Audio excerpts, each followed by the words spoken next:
Hi, hello. Welcome to the episode of Isaiah's Newsstand. It's your host, Isaiah Edwards. The date is July the 21st, 2025. Hopefully, this episode finds you well, in good spirits, and high hopes. As for me, I'm doing pretty good. Hopefully, you had a good Monday. Happy Monday to you. Happy Garfield Day to you. Hopefully, you got a piece of that lasagna. Hell, maybe even two.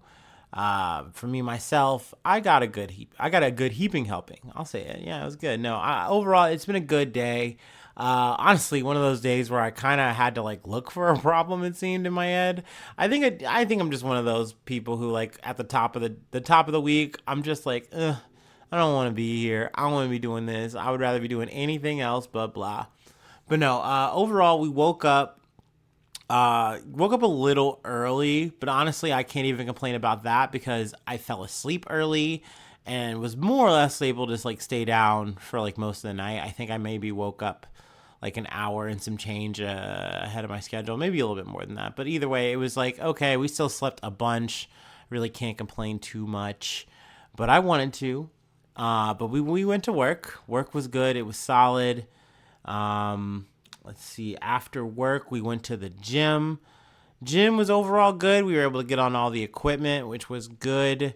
Overall, how am I feeling physically? My neck still hurts, still a little bit of soreness there, but my back is feeling a lot better. I was able to, at least in terms of like my light work, my maintenance, was able to do everything. Like there really was no problem. So that's good. We love that. So yeah, I'm happy that I'm physically seemingly in a better place at the start of the week. Hopefully it stays that way. So that's good.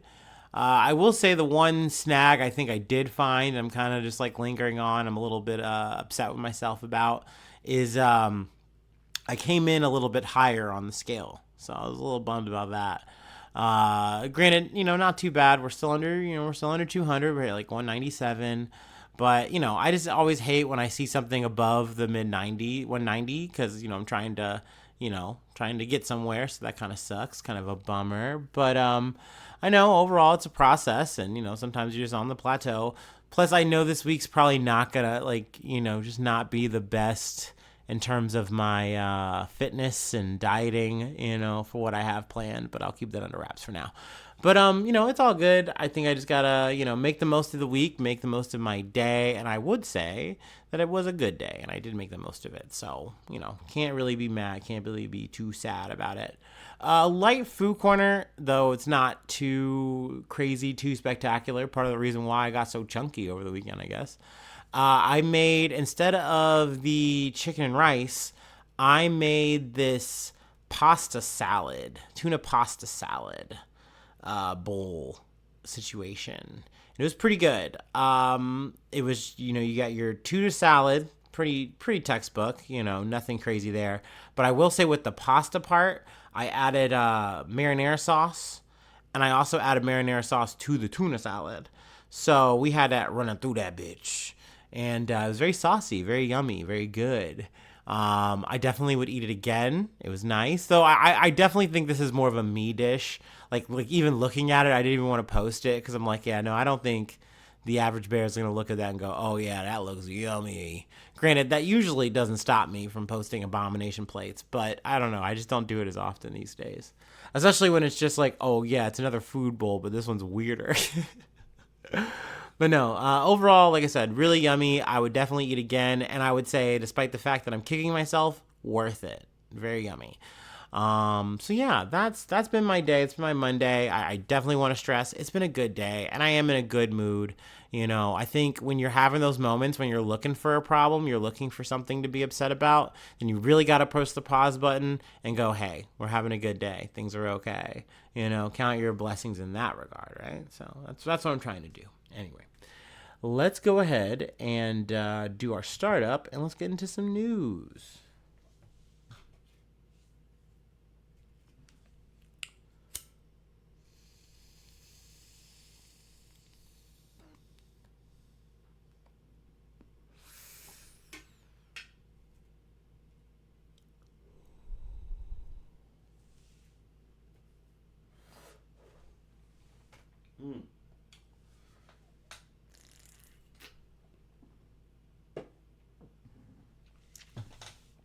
All right.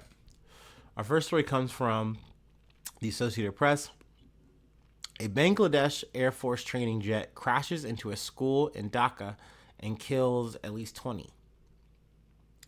A Bangladesh Air Force training aircraft crashed into a school in Dhaka, the capital, shortly after takeoff on Monday afternoon, catching fire and killing the pilot and at least 19 other people, most of whom were students, officials said. Another 171 students were rescued with injuries from a smoldering two-story building, officials said, including many with burns who were whisked away in helicopters, motorized rickshaws, and the arms of firefighters and parents.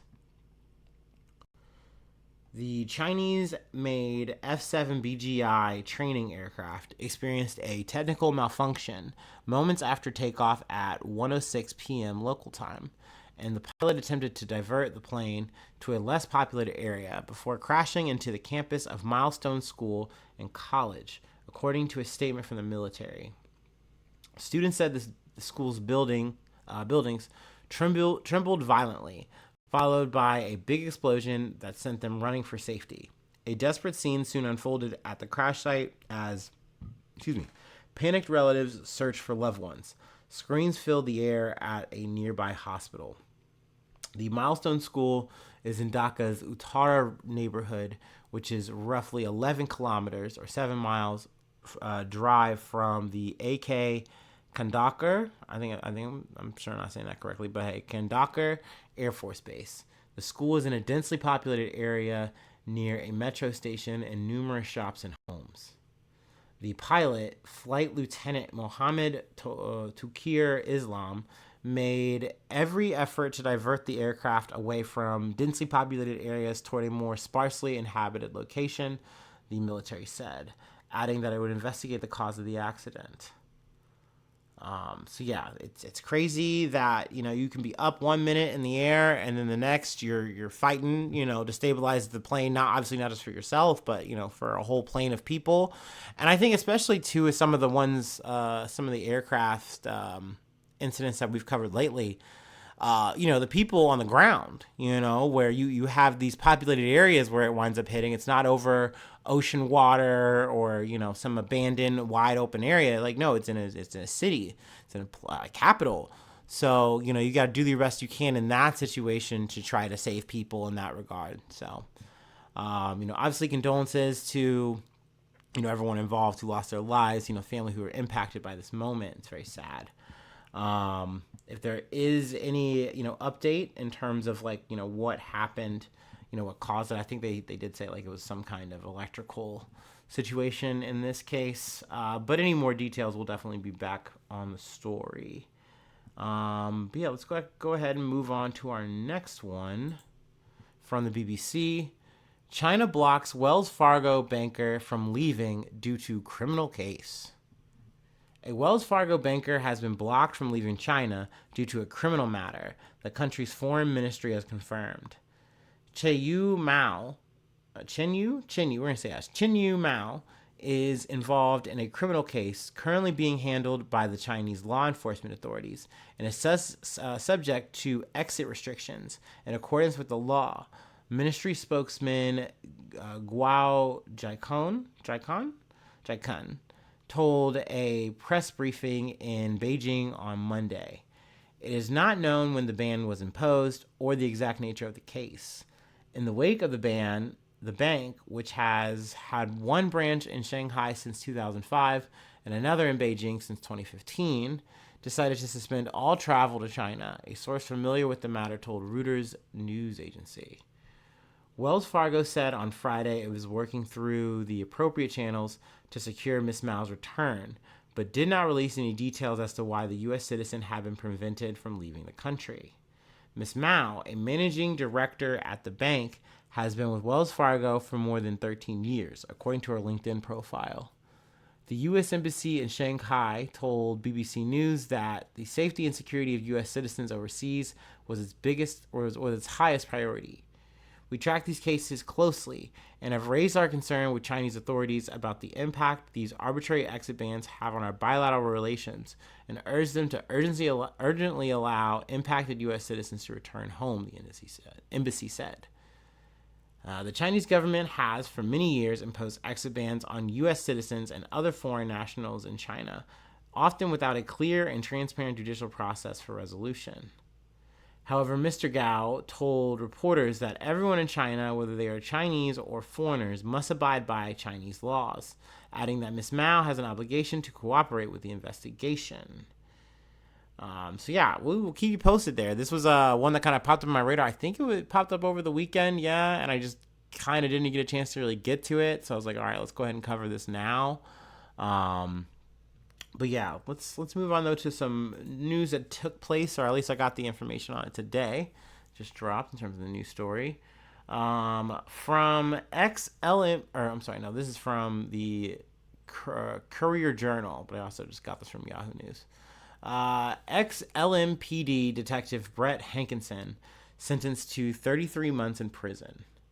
A federal judge sentenced former Louisville, I'm never saying it right, Louisville police detective Brett Hankinson to 33 months in prison for the shots he fired during the fatal 2020 raid on Breonna Taylor's apartment.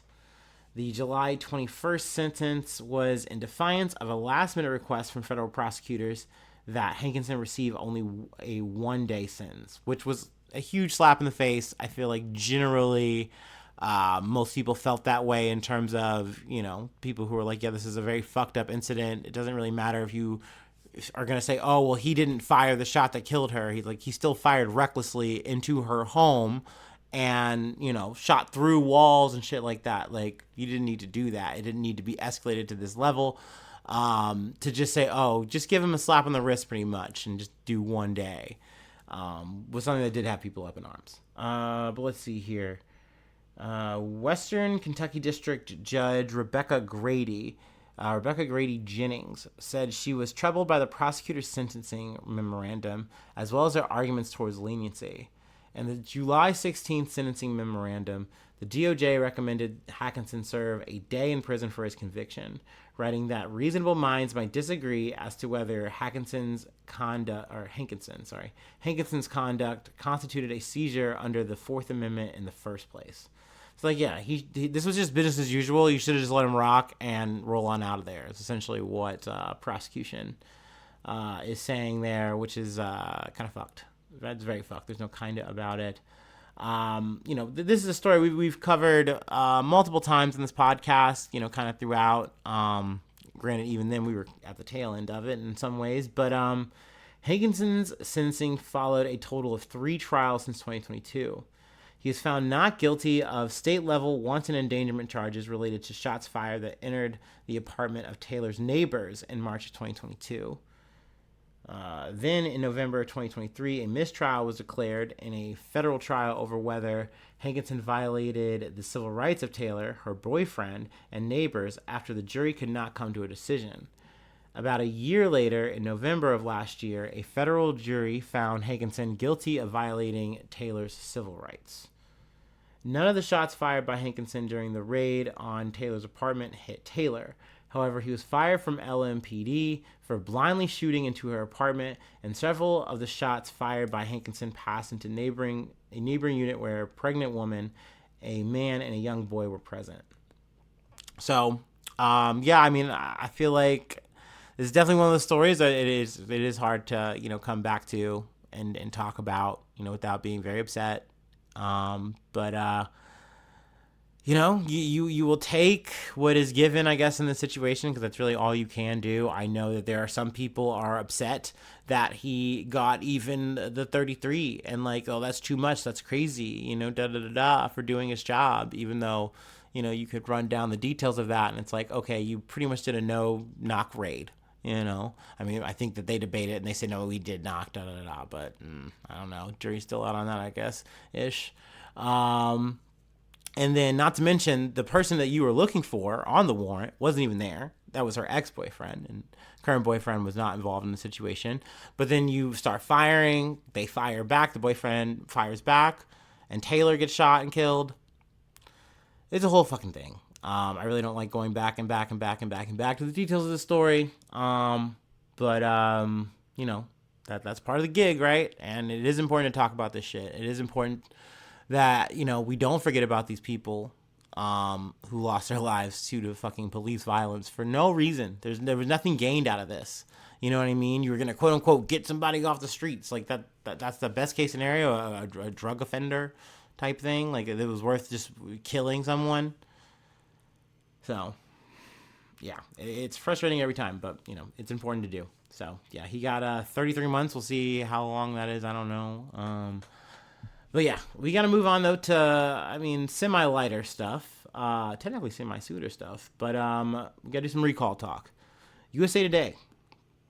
Ice cream bars sold in 23 states recalled over listeria risk. Listeria is back on the menu. More than 100,000 ice cream bars produced by Rich's Ice Cream have been recalled over concerns over potential listeria contamination. The Food and Drug Administration Authority, FDA, announced July 17th that Florida-based Rich's Ice Cream Company is recalling select products due to potential Listeria mycotinogenes. I should be able to pronounce this by now, but oh well. Contamination. The recall, which impacts the lot numbers that I'm not mentioning, was initiated on June 27th, according to the FDA notice, and is classified as Class 2, with a total of 110,291 cases potentially affected. Class 2 recall is a situation in which use of or exposure to a volatile product may cause temporary or medically reversible adverse health consequences, or where the probability of serious adverse health consequences is remote. Let's see here. Now there's a bunch of, I guess we will list all of them in terms of the items. Chocolate Crunch cake bars, strawberry shortcake bars, Rich bars, which I'm pretty sure we have in the thumbnail, crumbled cookie bars, orange cream bars, fudge frenzy bars. Okay, I kind of fuck with that one. Cotton candy twirl bars, savagely sour blue raspberry bars. I fuck with that. And this next one, savagely sour cherry bars. Probably would like that. And cool watermelon bars. Okay, so those are all the ones that are potentially affected. Also, I would eat the strawberry shortcake ones and the crunch. I mean most of these. Maybe not the orange cream. Not an orange cream guy. Cotton candy, maybe a little miss. Anyway, the frozen treats were individually packaged in plastic bags and sold in master cases. 23 states were listed. We're not listing all of them. Ohio is mentioned, so OHIO. You know the vibe.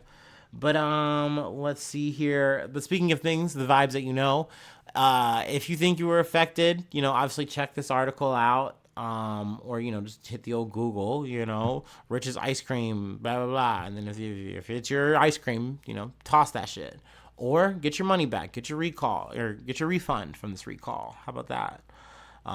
You know, if you can, hopefully. Anyway, moving on, we have another recall. This one I wasn't really sure. This is not usually what I cover. We normally aren't doing pools or, like, I don't know, appliances often. But this made the rounds, and I literally saw this when I was at the gym as well. So I was like, all right, it's a sign. The universe is telling me that I should cover this story. From ABC News.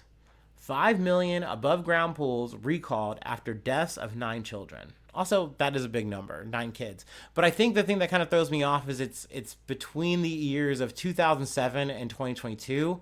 So I'm like, oh, that's kind of a long amount of time. But then I'm thinking it might take a bit of time to kind of confirm this, and maybe companies might find it. Who knows? I don't know the details here.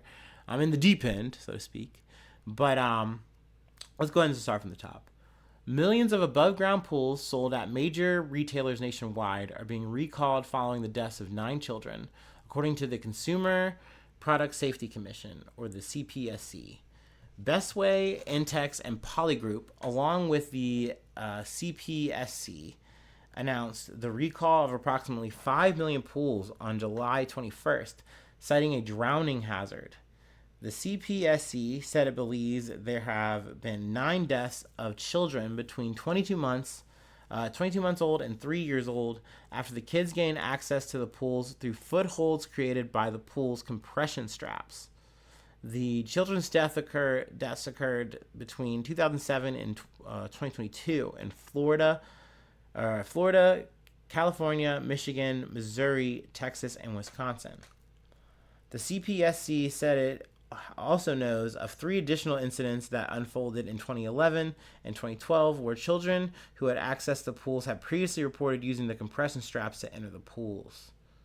Now they show the straps, and I'm thinking, like, it's such an innocuous thing. Like, yeah, whatever, that's fine. Like, yeah, they're just there. But, kids can be crafty. They can be very, ingenuitive. Is that the word I'm looking for? Yeah, like the little spider monkeys. They can just boop, boop, boop. And, essentially they hardcore parkour into the pool, and, there's potential problems, The recall impacts certain above ground pools that have been sold since 2002. The recall pools are 48 inches or taller and have compression straps running along the outside and over the vertical support legs of the pool. The compression strap can create a foothold, giving children another way to climb into the pool, aside from the pool's ladder, and can thus pose a risk of drowning even when the ladder is removed, according to the companies. So, yeah, that's obviously no good. You don't want that. Recall pools, which were made in China, were sold at stores across the U.S., including Big Lots, BJ's, Costco, Kmart, Lowe's, Sam's Club, Sears, Target, the Home Depot, Toys R Us, and Walmart. They were sold also online on Amazon.com, Best Way USA, Intex, Funsicle, and Summerways websites, and Wayfair.com. The recalled pools cost approximately $400 to more than $1,000, depending on the size and the model of the additional accessories. Hopefully you can get a refund on this shit. But that's the thing. Like, I'm curious, like, if there's like this was just just issued, so I don't know. Like, if there's like some kind of statute of limitations there or anything, I don't know. But yeah, definitely a concerning thing. Obviously, if you got this pool, might be time to get rid of it. Especially if you got little ones. You know what I mean? Obviously, not an expert here, but I'm thinking if this was me and, like, I'm a single guy, whatever, I don't have any kids over my house. Like, well, I'm probably not throwing out my pool personally if that was me, because that's not a me problem or whatever. I'm trying to get my swim on in the heat.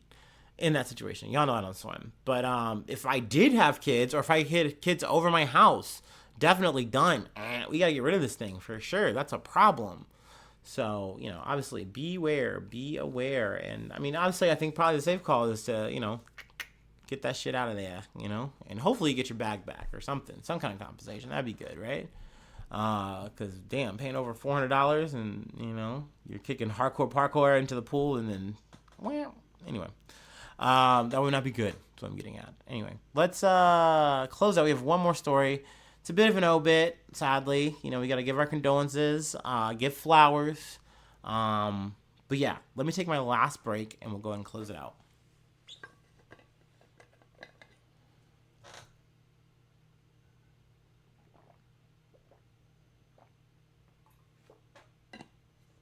Ugh.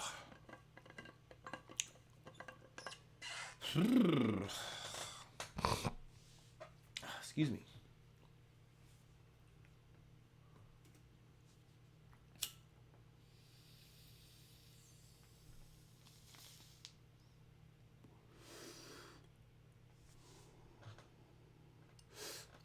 Oh, this is it's not side news. I really should cover this on main.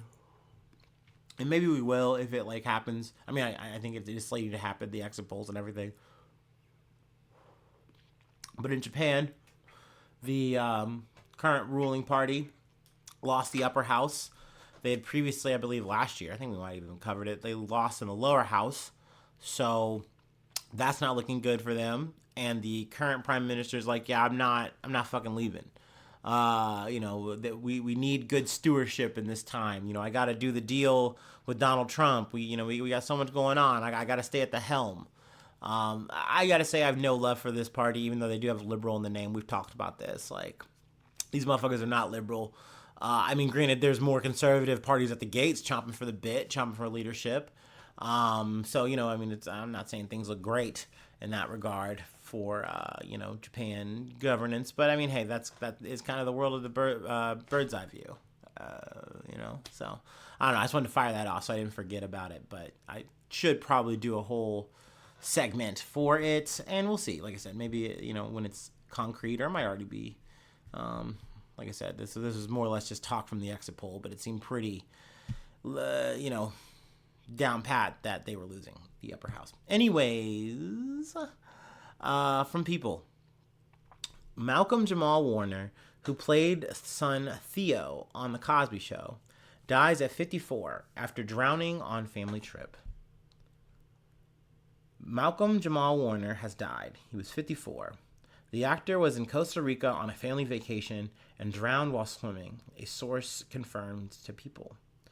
A rep for Warner did not immediately respond to People's request for comments. The actor played the only son of Bill Cosby's character, Heathcliff Huxtable, in the sitcom from 1984 to 1992. So obviously that's, where you know him from most likely. I was raised on The Cosby Show, and obviously, even in this article, they go through the whole thing about, Cosby bad, did a lot of fucked up shit. That being said, I still feel that The Cosby Show stands. It's still solid. It's still an amazing show. It was very important to me growing up, seeing the Huxtable family. I mean, I will say the episode where they they scare, Theo off the weed, that didn't work. But overall, every single one of those characters was like, there's a level of representation for everyone if you're a person of color. You know what I mean? And it's like, that was something, and I have to take myself back. I mean, obviously I was only 2, when that show stopped airing. But like, that hit for everyone, especially in that time. Like, you didn't have that many characters that like resembled another like sitcom of that caliber, right? I'm not getting this right. I'm not saying this correctly, but the Cosby Show was very pivotal, very important, and Warner being a part of that was key. And I also would later remember when they did like a revision, but like a new version of the show where everyone was older. And I think Theo comes back, and I can't remember if there's I think another one of the kids come back. I'm not entirely sure, but also that was a fun show to watch with my family, growing up. So, he was in other things as well. I think they mentioned Suits and I believe Criminal Minds. But yeah, very, talented actor. Very sad to hear that he passed, especially in a situation like that, drowning, you're on vacation. So that really sucks. So obviously, condolences to the family, flowers to him. We're closing out on a sad note there, but I did fuck with that show. So yeah, Cosby be damned.